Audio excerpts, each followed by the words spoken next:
Hello students, beginning for विकुंज में आपका स्वागत है। तो आज हम बात करने वाले हैं हमारे SA2 के syllabus class 10th social science की, जिसमें कि हमारा जो चैप्टर नंबर 6 है पॉलिटिकल पार्टीज, वो इस टाइम पे चल रहा है और उसके 3 पार्ट्स पहले आ चुके हैं। और इस टाइम पे जो हमारा बहुत important topic type of parties in India वो चल रहा है, जिसका कि ये 3rd पार्ट है। ओके, इससे पहले 2 पार्ट्स में आपको ये बताया जा चुका है इंडिया में कितने टाइप की पार्टीज है, नेशनल पार्टी कौन सी है, स्टेट पार्टीज क्या होती है, ठीक है ना। स्टेट पार्टीज के बारे में इसमें हम डिस्कस करेंगे बेसिकली। तो नेशनल पार्टीज कौन सी है, कौन कौन सी नेशनल पार्टीज है, उनको 1 बाय 1 हम डिस्कस कर चुके हैं। इसमें हम रेस्ट ऑफ जो बची हुई नेशनल पार्टीज हैं उनके बारे में डिस्कस करेंगे एंड देन तब हम देखेंगे स्टेट पार्टीज किसको कहते हैं। तो आइए देर नहीं करते, अपनी वीडियो को शुरू करते हैं। आज इस वीडियो में जो हम जिस पार्टी के बारे में डिस्कस करने वाले हैं ना, वो एक ऐसी पार्टी है जिसके बारे में हमें कह सकते हैं कि अब इसका जो सूर्य है वो अस्त हो चुका है, ठीक है। लेकिन इसने एक ऐसा टाइम पीरियड अपना जिया है जिसने कई डिकेड्स तक रूल किया है। ये कह सकते हो इंडिया में कई साल लगातार इस पार्टी ने एज अ रूलिंग पार्टी अपनी गवर्नमेंट फॉर्म की है। यस, हम उसी पार्टी की बात कर रहे हैं, one and only Indian national Congress INC के बारे में, जिसको हम कांग्रेस पार्टी भी कहते हैं, ठीक है। अगर इसके बारे में अगर हम ये कहें कि ये दुनिया की सबसे पुरानी पार्टियों में से एक है तो ये बिल्कुल भी गलत नहीं होगा। अगर इस पार्टी की हमें कहें कि ये फाउंड कब हुई थी, कब इसका निर्माण किया गया था, कब ये पार्टी बनाई गई थी, तो 1885 में इस पार्टी को बनाया गया था। और आज अगर इंडिया में जितनी भी पॉलिटिकल पार्टीज हैं, नेशनल हो, स्टेट हो, या जिसको हम रीजनल पार्टीज कह देते हैं, अगर हम ये कहें कि वो सारी पार्टियां इसी से स्प्लिट होकर बनी है ना, तो ये चीज भी बिल्कुल भी गलत कहीं से भी नहीं। यस, तो हम कह सकते हैं कि इंडिया में आज जितनी भी पॉलिटिकल पार्टीज हैं उनमें से ऑलमोस्ट ये कह सकते हैं सभी इसी एक पार्टी से टूटकर या फिर इसी से स्प्लिट होकर कह सकते हैं कहीं ना कहीं इसी का वो पार्ट है, ठीक है। वो कहीं ना कहीं सारे मेंबर ये कह सकते हो बैकग्राउंड अगर हम उनका देखें तो वो इसी पार्टी से जुड़े हुए, लेकिन वो कहते हैं ना टाइम के साथ एक आइडियोलॉजिकल डिफरेंसेस आ जाते हैं तो लोग क्या हो जाते हैं, अलग हो जाते हैं, ठीक है। तो ये तो नॉर्मल एक फिनोमिना है। तो इसी तरीके से अगर हम देखें तो एक डोमिनिएंट रोल इसने बहुत ज्यादा प्ले किया है इंडियन पॉलिटिक्स में, नेशनल लेवल पे भी, स्टेट लेवल पे भी, ठीक है। और कई डिकेड्स तक उसने क्या है आफ्टर इंडिपेंडेंस हमारे इंडिया में रूल किया है, ठीक है। लेकिन कहते हैं ना कोई हम गलतियां कर जाते हैं। अंडर लीडरशिप अगर हम देखें जवाहरलाल नेहरू जी के लीडरशिप में, जिन्होंने क्या है आफ्टर इंडिपेंडेंस हमारे कंट्री के फर्स्ट प्राइम मिनिस्टर क्या है वो बने थे, उन्होंने क्या किया था, एक modern secular democratic Republic India establish करने को लेकर क्या है अब बहुत ज्यादा काम किया है। जवाहरलाल नेहरू जी से रिलेटेड उनकी जो कह सकते हो एक बायोग्राफी मैंने अपने चैनल पे पहले डाली है, उनसे रिलेटेड कुछ खास बातें। अगर आपने वो वीडियो नहीं देखी है तो जाइए और उस वीडियो को देखिए, जिससे आपको जवाहरलाल नेहरू जी के बारे में कुछ एक बातें और पता लग सकती हैं।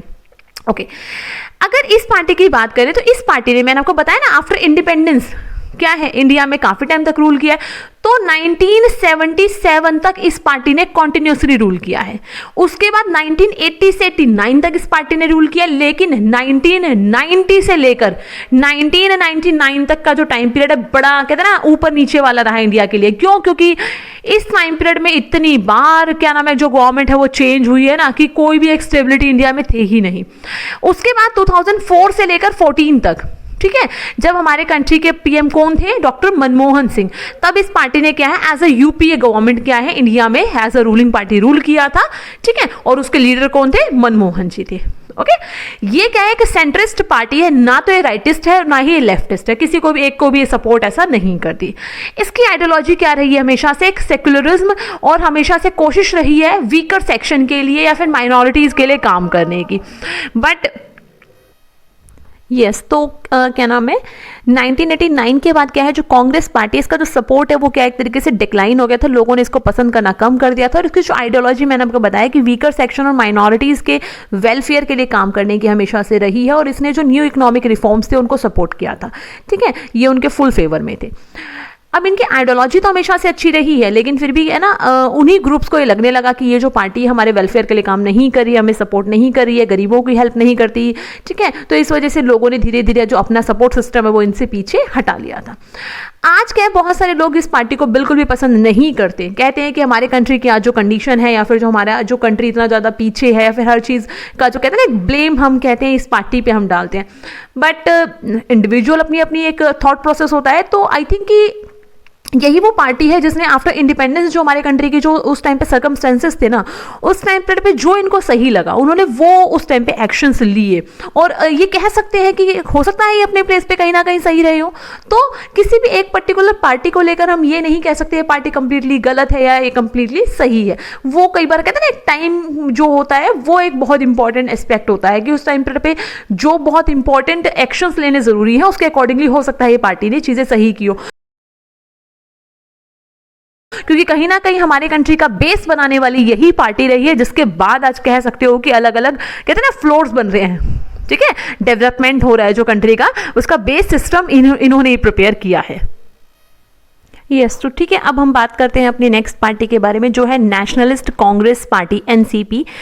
ये कब पार्टी का फॉर्म हुई थी? 1999 में फॉर्म हुई थी। अभी मैंने आपको बताया था कि कांग्रेस पार्टी एक ऐसी पार्टी है जिससे स्प्लिट होकर बहुत सारी पार्टियां बनी है। तो इसका ये एक एग्जांपल है कि कांग्रेस पार्टी से ही स्प्लिट होकर ये पार्टी क्या है 1999 में फॉर्म हुई थी। इसके क्या है, एक तरीके से कह सकते हो आइडियोलॉजी रही है या फिर जो एजेंडा रहा है इसका क्या रहा है, एस्पाउसेस क्या है इसके, डेमोक्रेसी, गांधीयन सेक्युलरिज्म को ये फॉलो करते हैं, इक्वालिटी चाहते हैं, सोशल जस्टिस एंड फेडरलिज्म, इन चीज़ों को ये कंप्लीटली फेवर करते हैं। बट ये एक चीज़ और चाहते हैं कि जितने भी हाई ऑफिस जो रैंक होती है ना उसमें क्या है, सिर्फ जो इंडिया में पैदा हुए जो नागरिक है ना उन्हीं को प्लेस मिले, बाहर के किसी भी व्यक्ति को कोई प्लेस उसमें बेसिकली ना दिया जाए, ठीक है ना, जिसमें कि क्या है ये चाहते हैं। इसके अलावा इनका क्या मानना है कि जो मेजॉरिटी है ना इसकी, इस पार्टी की, वो हमें महाराष्ट्र में देखने को मिलती है। और महाराष्ट्र में एक टाइम पे इसने क्या है वहाँ पर अलायंस करके जो सरकार है वहाँ पे महाराष्ट्र में क्या है अपनी फॉर्म की थी, बट आज के टाइम पे तो खैर चेंज हो चुकी है।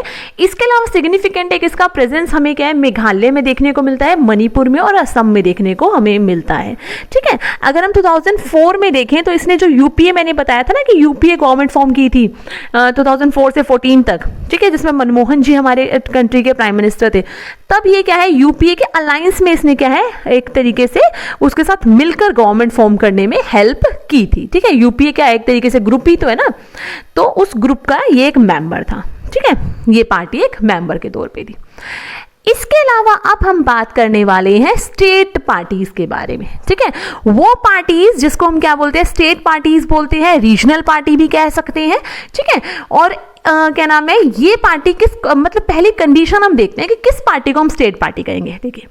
उसके लिए कुछ कंडीशन है। पहली चीज तो जितनी जो टोटल वोट्स है ना उसमें से 6% वोट इस पार्टी ने, किसी भी पार्टी ने, वो उसको मिली हो किसमें, जो इलेक्शंस होते हैं लेजिस्लेटिव असेंबली के ऑफ स्टेट, उसमें इसको कम से कम 6% वोट्स मिले हो, ठीक है। एंड इसके अलावा एटलीस्ट 2 सीट उसको क्या है उसने वहां पर उस पर्टिकुलर रिकॉग्नाइज्ड स्टेट में उसने जीती हो, तब जाकर किसी पार्टी को एक स्टेट पार्टी का दर्जा मिलता है, ठीक है। अब कुछ पार्टी ऐसी है जिनकी जो मेंटालिटी है ना, जो विचारधारा है, वो क्या है इस तरीके की नहीं है कि सिर्फ पर्टिकुलर स्टेट के बारे में हमें सोचना है, वो ऑल ओवर द कंट्री चीजों को लेकर चलते हैं, ठीक है। और वो क्या है एक तरीके से नेशनल अपनी थॉट लेकर चलते हैं, आइडियोलॉजी लेकर चलते हैं। बट कुछ पार्टियां ऐसी भी हैं जो क्या नाम है कुछ स्टेट्स तक ही लिमिटेड है, लेकिन कुछ ऐसी हैं जो स्टेट से बाहर भी उन्होंने अपनी खुद की आइडेंटिटी बनाई हुई है। जैसे कि कुछ ऐसी पार्टियां क्या है, समाजवादी पार्टी है, राष्ट्रीय जनता दल है, ठीक है ना। तो ये कुछ ऐसी है जो नेशनल लेवल पॉलिटिकल ऑर्गेनाइजेशन इन्होंने अपनी एस्टैब्लिश की हुई है, और इनके जो यूनिट्स हैं अलग अलग स्टेट्स में आपको देखने को मिल सकते हैं। मतलब ये एक स्टेट तक लिमिटेड नहीं है, बाकी स्टेट्स में भी आप इन पार्टी के बारे में जान सकते हैं, सुन सकते हैं, आपने सुना होगा, ठीक है, इनकी ऑर्गेनाइजेशन आपने देखी होंगी, ठीक है। बट हाँ, इनको नेशनल पार्टी का दर्जा नहीं मिला हुआ, सिर्फ ऑर्गेनाइजेशन है इनकी वहां पे। और भी बहुत सारी पार्टी है, लाइक बीजू जनता दल है, सिक्किम डेमोक्रेटिक फ्रंट है, मिजो नेशनल फ्रंट है, तेलंगाना राष्ट्रीय समिति है, ठीक है। ये सब पार्टियां क्या है एक तरीके से इस टाइम पे कोशिश कर रही हैं ऐसी कि वो क्या कर सके, अपना एज अ स्टेट पार्टी अपनी आइडेंटिटी बना सके, ठीक है, और कुछ ने तो बना भी ली है। अगर हम देखें तो पिछले 3 डेकेड्स में ना, पिछले 30 सालों में ये जो आपकी स्टेट पार्टीज हैं बड़े तेजी से सामने आई है, बहुत ज़्यादा नंबर इनका क्या है देखने को मिला है, और ये मजबूत भी हुई है, स्ट्रेंथन भी हुई है, ठीक है। इन्होंने क्या किया एक तरीके से, जो हमारा जो पार्लियामेंट है ना, उसको एक बहुत ज़्यादा डाइवर्स फॉर्म में क्या नाम है सामने लेकर आए हैं, जिससे कि वो जो पार्लियामेंट्री सिस्टम है वो थोड़ा सा चेंज हुआ है। किस सेंस में चेंज हुआ है, अगर देखें तो पिछले काफी टाइम से ऐसा है कि अगर किसी एक पार्टी को मेजॉरिटी ऑफ वोट्स अगर लोकसभा में नहीं मिल रहे, तो किसी ना किसी स्टेट पार्टी ने उसके साथ अलायंस फॉर्म कर एक कोalition गवर्नमेंट फॉर्म करने की कह सकते हो कि पिछले काफी टाइम से एक अपना कह सकते हो रोल प्ले किया है। जैसे 1996 में ऐसा कहा जाता है, 1996 के बाद से ऐसा कहा जाता है शायद ही कोई पार्टी ऐसी है जिसने मेजॉरिटी ऑफ वोट्स गेन कर खुद की अपनी गवर्नमेंट फॉर्म की है, नहीं तो अधिकतर किसी ना किसी स्टेट में से कोई ना कोई एक रीजनल पार्टी ऐसी है जिसने कोएलिशन गवर्नमेंट फॉर्म करने में हेल्प की है, ठीक है। लेकिन अब आपके 2014 के बाद से तो मेजॉरिटी मिल ही रही है, लेकिन उससे पहले कह सकते हो 1996 से लेकर 2004 तक का टाइम पीरियड ऐसा ही रहा है, ओके। लेकिन जो ये स्टेट पार्टीज बनी है ना, रीजनल पार्टी, इन्होंने एक खास चीज की है क्या, कि फेडरलिज्म और डेमोक्रेसी को बहुत ज्यादा स्ट्रॉन्ग किया और हमारी कंट्री एक मजबूत कंट्री क्या है बनकर सामने आई है, ठीक है। तो इस तरीके से हमने देखा कि जो नेशनल पार्टीज हैं और जो स्टेट पार्टीज हैं वो किस तरीके से एक कंट्री को बनाने में, उसका जो फेडरल फॉर्म ऑफ गवर्नमेंट वाला जो सिस्टम है, स्ट्रक्चर है, उसको बिल्ड करने में एक इंपॉर्टेंट रोल प्ले करते हैं। तो इसी के साथ हमारा ये टॉपिक यहाँ पे खत्म हो जाता है। स्टेट पार्टीज के नाम का मैं मैप आपका इस वीडियो में अटैच कर दूंगी, जिससे आपको पता लग सके कि कौन कौन सी स्टेट पार्टियां हैं, okay. So thanks for watching and good luck student. Video को जितना ज्यादा हो सकता है लाइक करें, शेयर करें, चैनल को सब्सक्राइब करना ना भूलें।